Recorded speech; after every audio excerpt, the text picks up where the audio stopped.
There are new details about the man accused of murdering an East Texas pastor with the victim's own gun. Investigators say 21-year-old Mitrez Woolen was hiding in the pastor's church after a police chase, and the shooting happened during a confrontation. Woolen is a suspect in two other shooting incidents. Fox 4's Natalie Solis live with more on what unfolded and also the suspect's North Texas ties. Natalie. Well, Heather, Mitrez Woolen was determined not to get caught, but tonight he is in the Smith County Jail on a $3.5 million bond.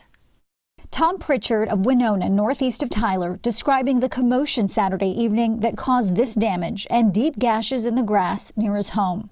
I went out there to see what was going on, and they told me to go back inside because the guy that was in the car had jumped out of the car and ran off into the woods. Police say 21-year-old Mitrez Woolen, who spent part of his childhood in Arlington, including his freshman year at Arlington Martin High, was desperate not to get caught.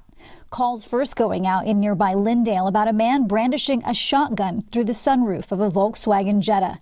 Police spotted the car. A chase began. It ended near Pritchard's home and the Starville Methodist Church. They reached speeds in excess of 100 miles an hour, and believe it or not, the Volkswagen Jetta had one donut, or the little spare tire on it, which finally gave way. Woolen bailed, taking off into the woods, turning the car chase into an hours-long manhunt. We found part of one of his shoes or a boot he was wearing, which was outside the perimeter that we had set up. Police believed Woolen had escaped the perimeter and scaled back the search. Then Sunday morning, a 911 call from Starville Methodist Church.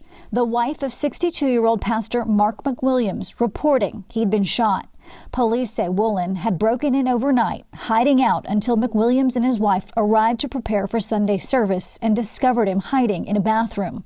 The pastor was armed and drew his gun. However, there was some confusion during that time. He made the suspect lay down on the floor.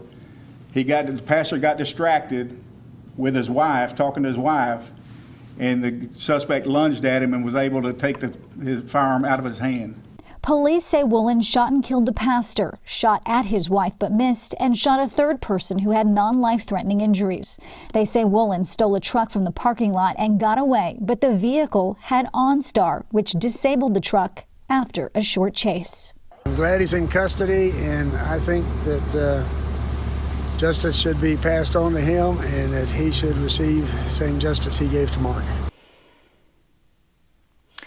Well, the Smith County Sheriff says he has also learned that Woolen is a suspect in a drive-by shooting as well as another shooting incident in nearby Marshall. That's in East Texas. Woolen's criminal history also extends to here in North Texas. We've learned that he was arrested for assault in an Arlington family violence case and is scheduled to have a hearing for that later this month. Heather.